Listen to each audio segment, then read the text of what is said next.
은혜 받을 하나님의 말씀은 느헤미야 1장 1절에서 11절까지의 말씀입니다. 느헤미야 1장 1절에서 끝절까지의 말씀 찾으셨으면 교독합니다. 제가 먼저 읽습니다. 하가랴의 아들 느헤미야의 말이라. 아닥사스닥 왕 제20년 기슬르월에 내가 수상궁에 있더니 나의 하나님께서 하나님과 두 사람과 함께 이스라엘에서 이르기로 내가 그 사람을 데려가고 남아있는 유다 사람과 예루살렘 사람들을 물었더니 저희가 내게 이르되 사로잡힘을 면하고 남은 자가 그 도에서 큰 환난을 만나고 능력을 받으며 예루살렘의 성은 회파되고 성문들은 소화되었다 하는지라. 내가 이 말을 듣고 앉아서 울고 수일 동안 슬퍼하며 하늘이 하나님과 함께 부심하며 기도하여 가로되 하늘의 하나님 여호와여 크고 두려우신 하나님이여 주를 사랑하고 주의 계명을 지키는 자에게 언약을 지키시며 긍휼을 베푸시는 주여 간구하나이다. 이제 종이 주의 종 이스라엘 자손을 위하여 주야로 기도하오며 이스라엘 자손이 주 앞에 풍장을 잡으사오니 주는 기를 주시며 수를 여시사 종이 기도를 들으시옵소서. 나와 남의 아들이 범죄하여 주를 향하여 심히 악을 향하여 주의 종 모세에게 주께서 명하신 계명과 율례와 규례를 지키지 아니하였나이다. 옛적에 주께서 주의 종 모세에게 명하여 가라사대 만일 너희가 범죄하면 나를 줄 것이요 만일 내게로 돌아와서 내 계명을 지켜 행하면 너희 쫓긴 자가 하늘 끝에 있을지라도 내가 거기서부터 모아 내 이름을 두려고 택한 곳에 돌아오게 하리라 하신 말씀을 이제 청컨대 기억하옵소서.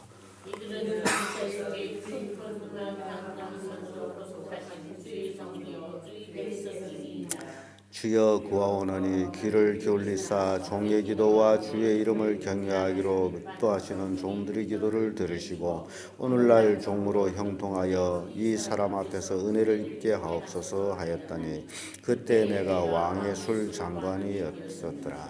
아멘.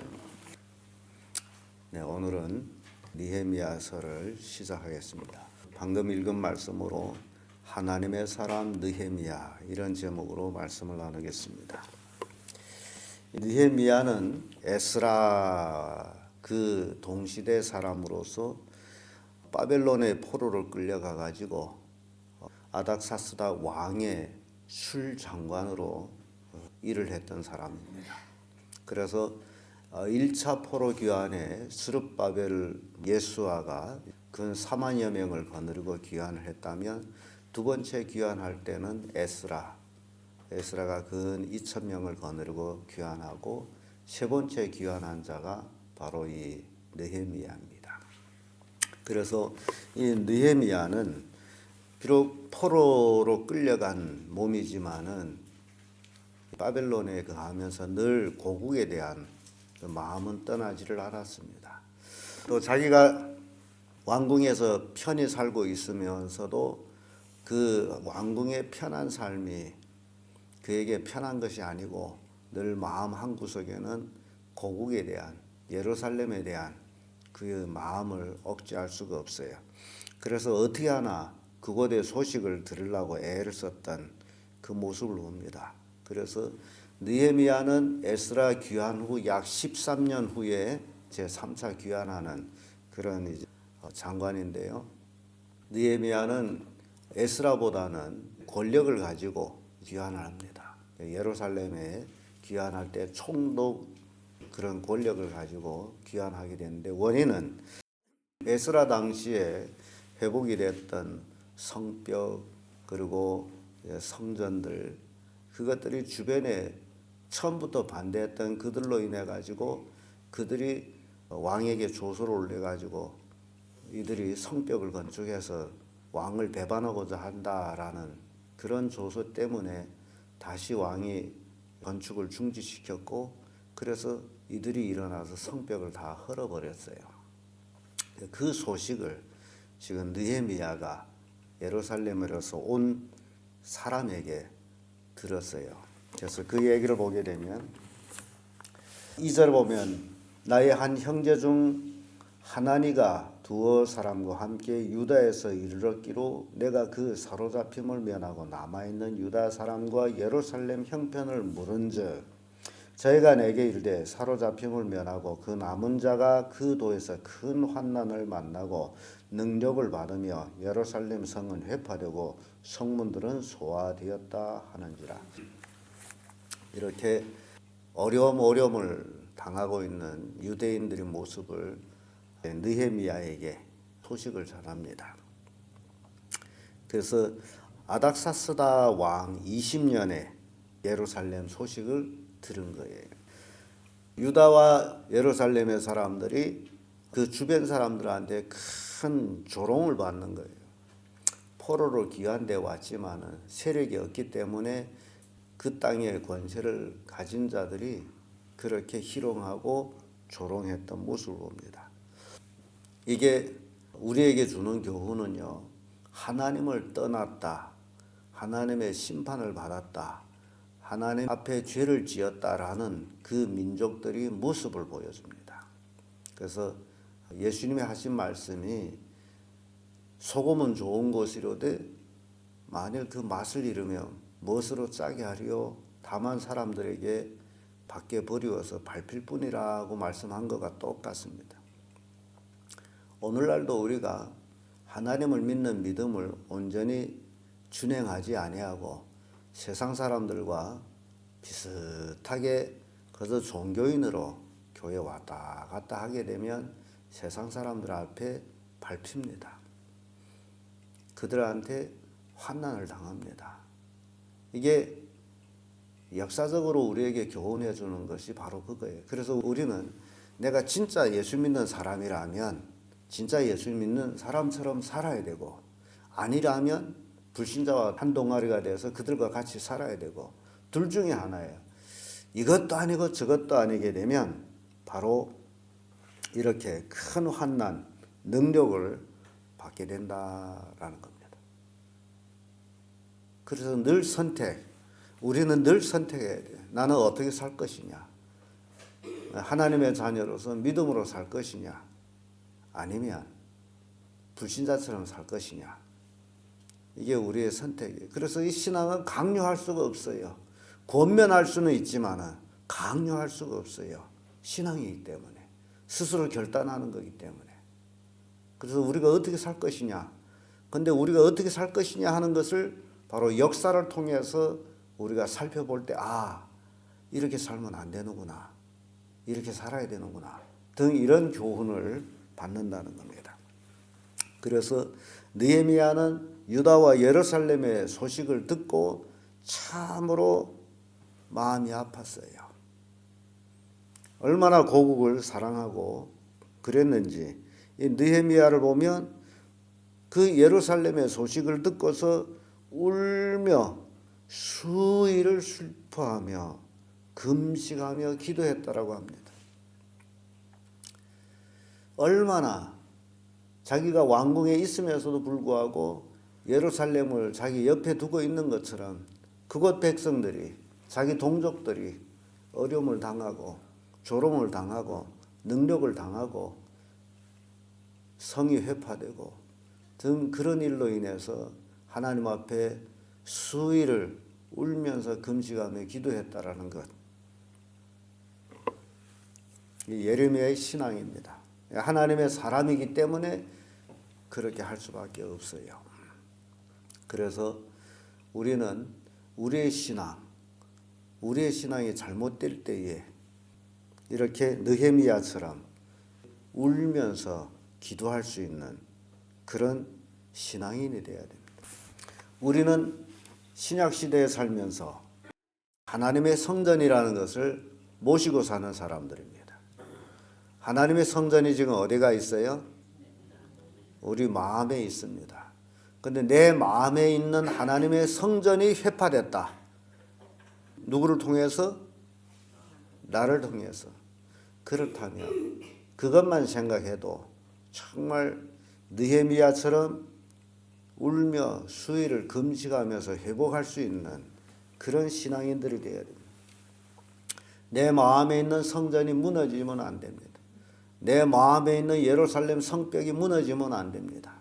그것이 무너지는 순간 사탄 마귀는 마구 쳐들어와서 우리를 짓밟습니다. 그래서 능력을 당합니다. 우리는 튼튼히 우리의 성전과 우리의 성벽을 튼튼히 굳게 세워야 됩니다. 그게 우리가 할 일이에요. 절대 무너뜨려서는 안 되는 거예요. 그런데 그게 무너지는 게 우리의 신앙이 잘못될 때에 그것이 무너진다라는 사실입니다. 내 마음의 성전이 굳게 서 있을 때 나는 하나님을 잘 섬김으로써 하나님의 복을 받지만은 내 믿음이 흔들리게 되면 내 마음의 성전은 무너지게 되고 그로 인해서 나는 세상 사람들, 불신자들에게 능력을 받을 수밖에 없다. 그래서 우리는 이 느헤미야의 그 취한 행동을 생각하면서 참으로 내 마음의 성전이 무너졌거나 내 마음의 성벽이 무너졌다라면 이렇게 금식하며 울며 기도할 수 있는 그런 성도들이 되어야 됩니다. 이게 우리가 할 일이에요. 느헤미야는 하나님 앞에 울며 기도할 때에 그는 하나님의 약속을 놓고서 기도하는 모습 봅니다. 5절의 말씀 보면 가로되 하늘의 하나님 여호와여 크고 두려우신 하나님이여 주를 사랑하고 주의 계명을 지키는 자에게 언약을 지키시며 긍휼을 베푸시는 주여 간구하나이다. 하나님의 언약을 놓고서 기도하는 거예요. 하나님의 언약을 지키는 자에게 긍휼을 베풀지 않습니까? 그게 느헤미야의 기도의 원인이었어요. 우리가 하나님의 말씀을 지킬 때 하나님은 우리를 긍휼히 여기십니다. 그러나 우리가 하나님의 말씀을 지키지 아니할 때는 하나님이 우리를 경멸히 여기십니다. 그래서 신앙이라는 것은 하나님을 경외하며 하나님의 말씀에 순종해서 살아가는 삶이 신앙이에요. 느헤미야는 그렇게 하나님 앞에 기도를 합니다. 6절에서 7절까지 쭉 말씀 봐도 이제 종이 주의 종 이스라엘 자손을 위하여 주야로 기도하오며 이스라엘 자손 주 앞에 범죄함을 자복하오니 주는 귀를 기울이시며 눈을 여시사 종의 기도를 들으시옵소서. 나와 나의 아버지 집이 범죄하여 주를 향하여 심히 악을 행하여 주의 종 모세에게 주신 주께서 명하신 계명과 율례와 규례를 지키지 아니하였나이다. 느헤미야는 이제 하나님의 약속을 앞에 놓고서 그 약속에 비춰서 기도하지만은 우선 회개하는 모습 봅니다.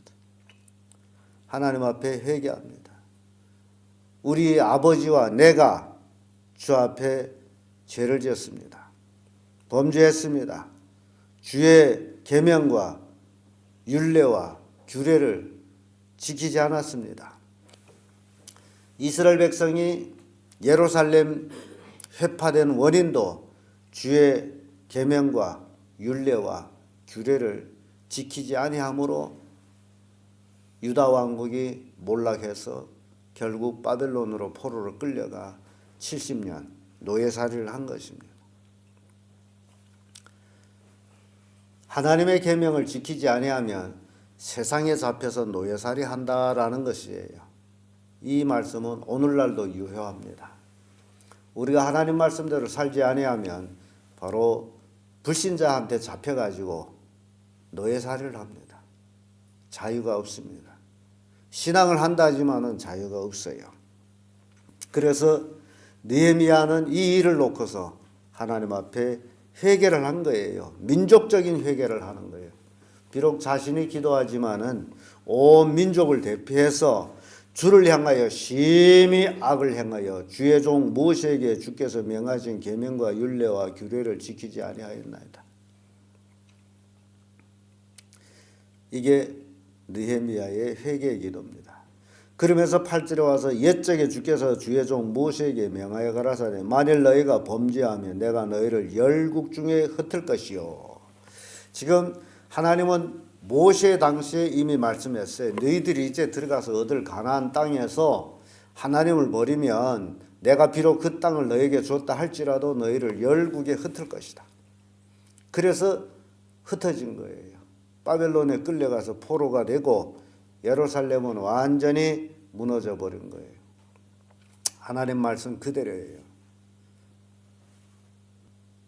역사 속에서 하나님 말씀이 이루어지는 것들을 우리가 봅니다. 그래서 9절의 말씀 보면 또 하나님 하신 말씀이죠. 만일 내게로 돌아와서 내 계명을 지켜 행하며 너희 쫓긴 자가 하늘 끝에 있을지라도 내가 거기서부터 모아 내 이름을 두려고 택한 곳에 돌아오게 하리라. 하신 말씀을 이제 청컨대 기억하옵소서. 모세에게 하신 말씀의 약속을 느헤미야는 하나님 앞에 놓고서 하나님이 이렇게 말씀하셨지 않습니까? 이제 우리가 하나님 앞으로 돌아와서 주의 계명과 율례와 규례를 지키렵니다. 하늘 끝까지 갔다 흩어졌다 할지라도 돌아오게 해주세요. 그런 기도예요. 하나님의 말씀에 대한 의지에서 하는 기도. 그리고 10절에 와서 이들은 주께서 일찍 큰 권능과 강한 손으로 구속하신 주의 종이요 주의 백성이니이다. 야, 이스라엘 백성이 누구냐? 이스라엘 백성은 애굽에서 430년 노예살이 하던 그 백성을 이제 하나님의 크신 권능으로 그들을 애굽에서 이끌어내서 가나안 땅의 7 족속을 쫓아내고 거기를 정착하게 하신 하나님의 백성이 아닙니까? 하나님의 그 큰 권능으로 인도해 낸 그 역사적인 사건을 회고하는 겁니다. 그러면 우리도 회고할 거 있어요. 하나님의 크신 권능으로 예수 그리스도의 십자가 보혈로 우리를 구원하지 않았습니까? 이제 그 보혈의 공로를 기억하시고 우리 죄를 사하여 주옵시고 우리를 회복시켜 주십시오 라는 기도를 우리가 지금 이 시대에 할 수 있다라는 겁니다. 우리는 하나님의 크신 권능으로 구원해 주신 하나님의 자녀들이다. 느헤미야의 기도를 통해 가지고 얼마나 중요한 이야기를 우리가 듣는지 모릅니다. 우리가 누구냐? 내가 죄를 지었다 할지라도 하나님의 율법, 율례, 계명, 규례를 지키지 않아서 저 먼데 쫓겨가서 환난과 능력을 당했다 할지라도 이제 돌이켜서 하나님 앞으로 와서 하나님 말씀대로 살기로 다짐한다면 우리는 하나님의 크신 권능, 예수 그리스도의 십자가 보혈로 구원해 주신 하나님의 자녀가 아닙니까? 이제 귀를 기울이시고 우리 기도를 들어주세요. 나의 기도를 들어주세요.